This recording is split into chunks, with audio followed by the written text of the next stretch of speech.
Assalamualaikum warahmatullahi wabarakatuh. Alhamdulillah, Allahumma salli ala Sayyidina Muhammad wa ala ali Sayyidina Muhammad. Pemirsa, di episode yang ke-109 ada satu pertanyaan sebenarnya yang sudah kita berikan jawaban atas pertanyaan itu, tapi kemudian menurut hemat kita sepertinya jawaban yang kita berikan itu belum sepenuhnya menyahuti apa yang diharapkan oleh sang penanya dalam pertanyaan tersebut. Pertanyaan itu masuk melalui kolom komentar di channel YouTube kita, Ahmad Muttaqin Official, dari @Bapak Sulaiman. Kita bacakan lagi pemirsa. Assalamualaikum Ustadz. Kalau anak zina tersebut tidak mendapat hak waris, sementara anak kedua dan ketiga pewaris adalah wanita, maka apakah saudara kandung, saudara kandung pewaris maksudnya nih agaknya, maka apakah saudara kandung pewaris berhak atas warisan tersebut? Syukran wa jazakallah khairan atas jawabannya. Jadi ada seseorang meninggal dunia, kemudian ada dua orang anaknya, perempuan dua-duanya, anak nomor 2, anak nomor 3. Sebenarnya ada lagi anaknya laki-laki satu, tapi anak itu rupanya anak di luar nikah. Tentu saja kalau anak di luar nikah itu tidak terhitung sebagai bagian dari ahli warisnya. Jadi pertanyaannya, apakah si pewaris itu yang kebetulan ada saudara kandungnya masih hidup, maka saudara-saudara kandungnya itu berhak mendapatkan bagian dari harta warisannya? Maka jawaban kita tegas, saudara-saudara kandung dari almarhum berhak mendapatkan bagian dari harta warisan almarhum.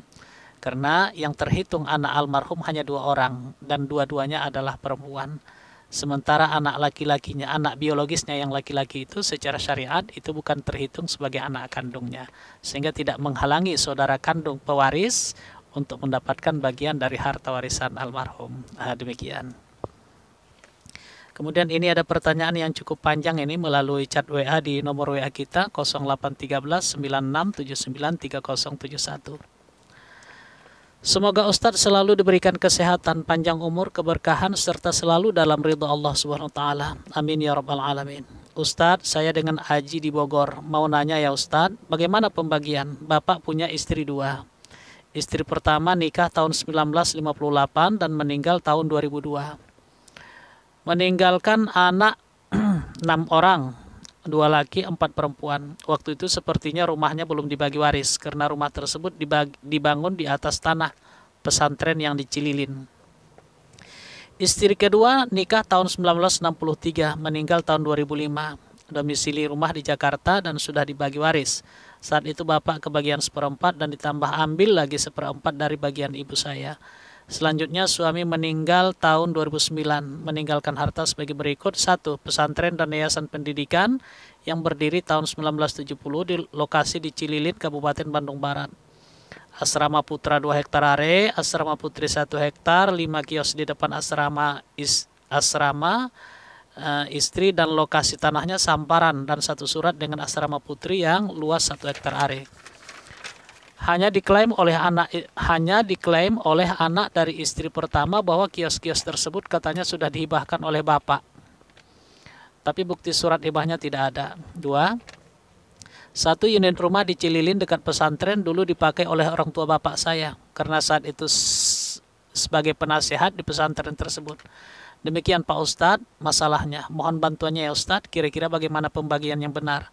Mohon diinfokan 1-2 hari sebelumnya ya Ustadz apabila pertanyaan dan masalah saya bila akan dijawab dan ditayangkan di YouTube. Terima kasih atas bantuannya.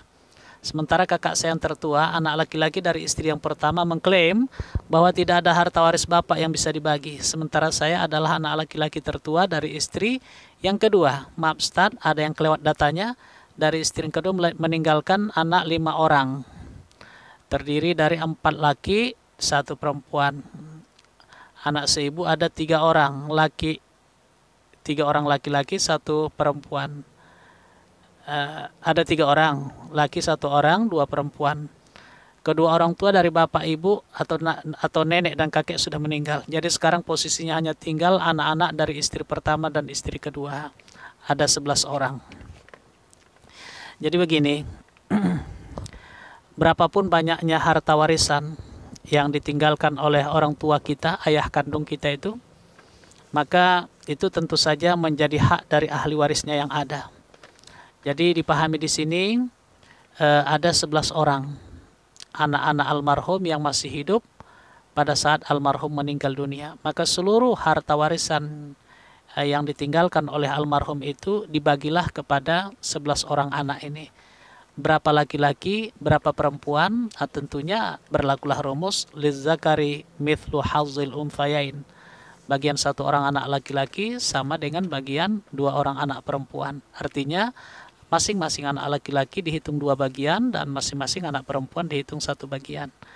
Anak dari istri yang pertama dan anak dari istri yang kedua posisinya sama, haknya sama dalam mendapatkan bagian dari harta warisan almarhum orang tua kita, ayah kita. Demikian. Berkenaan dengan ada klaim bahwa sebagian dari harta almarhum itu telah dihibahkan kepada anak-anaknya, maka tentu saja karena ini berkaitan dengan hak banyak orang, maka ketika ada klaim seperti itu haruslah dibuktikan dengan saksi atau ya buktilah. Kalau tidak ada saksi, tidak ada bukti, maka itu semua dianggap sebagai bagian dari harta warisan yang wajib dibagi-bagi sesuai dengan ketentuan pembagian harta warisan berdasarkan ketentuan faraid. Demikian, mudah-mudahan bermanfaat. Pemirsa, Assalamualaikum warahmatullahi wabarakatuh.